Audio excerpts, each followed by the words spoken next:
विरोधात उद्या अरविंद केजरीवाल पंतप्रधानांच्या घरावरती लॉंग मार्च करणार। एक लक्षात घ्या, पंतप्रधानांच्या घराच्या अवतीभोवती सुरक्षेच्या दृष्टिकोनातून फार महत्वाचे विषय असतात.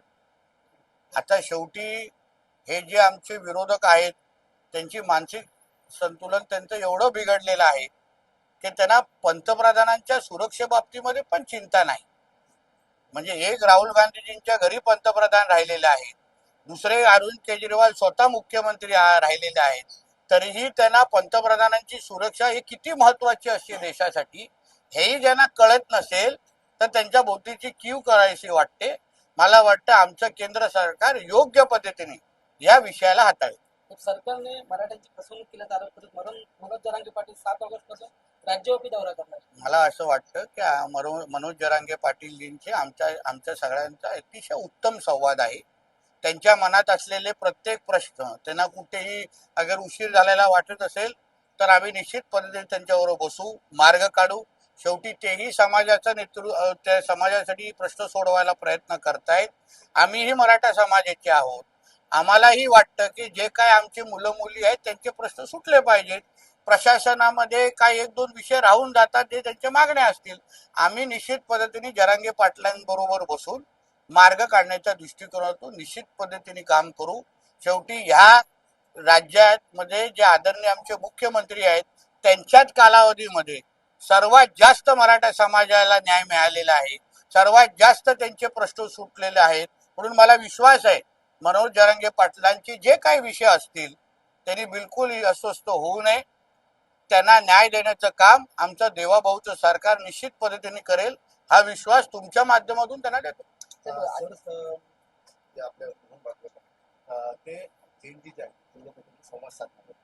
मला वाटतं राष्ट्र स्वयंसंघ हे राष्ट्र प्रथम मानणारे एक ते संघटना आहे आणि म्हणून येणाऱ्या कालावधीमध्ये आपल्या भारत मातेला जे खऱ्या अर्थाने जे त्यांना आम्ही भविष्य मानतो त्यांच्याशी संवाद साधून अगर आपल्या या हिंदू राष्ट्राला अजून भक्कम करण्याच्या दृष्टिकोनातून आमचे आदरणीय सरसंघचालक अगर भूमिका घेत असतील, संवाद साधत असतील, ते निश्चित पद्धतीने स्वागतार्ह आहे.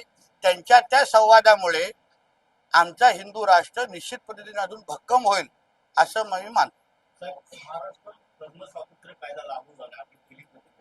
बघा, महाराष्ट्र धर्म स्वतंत्र कायदा जो आमच्या आदरणीय मुख्यमंत्री देवेंद्र फडणवीस साहेबांनी विधानसभेच्या प्रचाराच्या निमित्ताने आम्ही हिंदू समाजाला विश्वास दिलेला की लव जिहाद सारखे जे केसेस होतात त्याला थांबवण्याच्या दृष्टिकोनातून आम्ही एक सक्षम किंवा कडक, सर्वात कडक धर्म स्वतंत्र कायदा आम्ही आणू, धर्मांतर विरोधी कायदा आणू.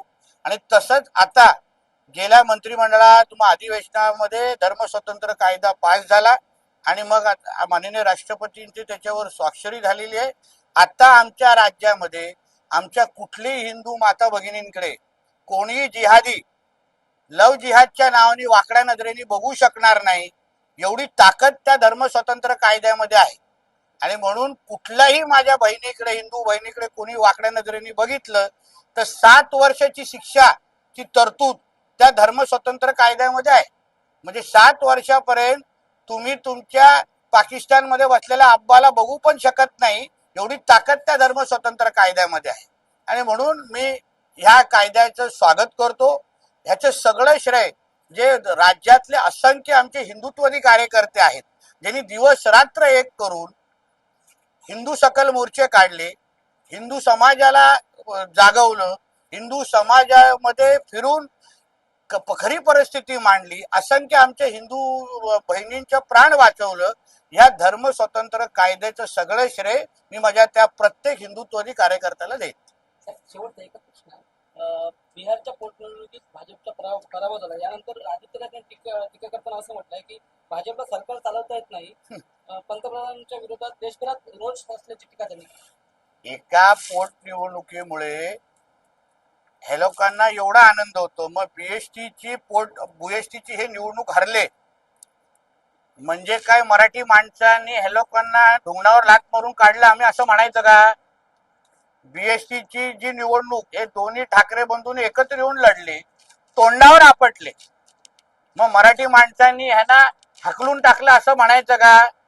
पोटनिवडणुकाचा निकाल ठीक आहे, आम्ही लोकांच्या जनमताचा आदर करतो, पण काही महिन्या अगोदर पश्चिम बंगालचा पण निकाल लागला. तो पुरं राज्य आज भारतीय जनता पक्षाचा मुख्यमंत्री म्हणून काम करतो, म्हणजे तिथे काम करतोय. म्हणून अशा कुठल्या तरी शेमड्या मुलांनी भारतीय जनता पक्ष आणि आमच्या वरिष्ठांना सांगू नये, तू पहिलं तुझी वळली सांभाळ, कारण का तुझी 29ला नाडी सोडण्यामध्ये आम्ही सगळेजण सज्ज आहोत. सर सर देखिए सर अभी तक क्या था? सर जंतर मंतर के आंदोलनकारी कह रहे थे कि भारत को नेपाल बना दीजिए, लेकिन नेपाल में आज विपरीत चित्र दिखाई दे रहा है अल्पसंख्यक के बारे में, क्या कहेंगे आप? नेपाल ये हिंदू राष्ट्र बनने के दिशा में जा रहा है. जो हमारा भारत हिंदू राष्ट्र है वही आज नेपाल हिंदू राष्ट्र बनने की दिशा में जा रहा है. और जिन्होंने भी हिंदू समाज को ललकारा है, हिंदू समाज के विरुद्ध भूमिका ली है, वो सारे के सारे मिट्टी में मिल चुके हैं. इसलिए नेपाल हो या भारत हो, जहाँ जहाँ हिंदू की संख्या ज्यादा है वो सबसे ज्यादा सुरक्षित देश कहा जाता है. और जो आज नेपाल है और हमारे भारत देश में तो पंतप्रधान नरेंद्र मोदी जी के नेतृत्व में हाँ सभी हिंदू राष्ट्र में हम सभी लोग सुरक्षित है.